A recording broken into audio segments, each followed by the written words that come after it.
আপনি বিমান চালানো শিখবেন, বাচ্চাদের জীবন কেড়ে নেবেন।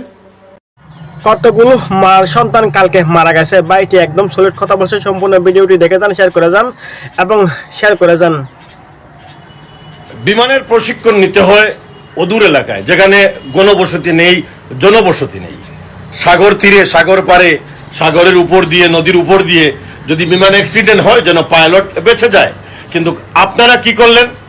বিমানের প্রশিক্ষণ নিচ্ছেন ঢাকা শহরের উপর দিয়ে, বিমানের প্রশিক্ষণ নিচ্ছেন স্কুলের উপর দিয়ে।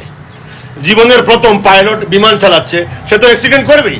একটা মোটর বাইক চালাতে গিয়ে প্রথম যে চালানো শিখে বিভিন্ন অ্যাক্সিডেন্ট করে, একটা কার চালাতে গিয়ে অ্যাক্সিডেন্ট করে।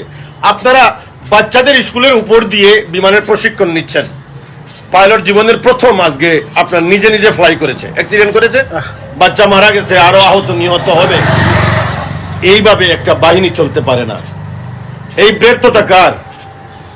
অন্য দেশের সাথে যুদ্ধ করে যদি বিধ্বস্ত হতেন তাহলে কোনো কিছু বলার ছিল না।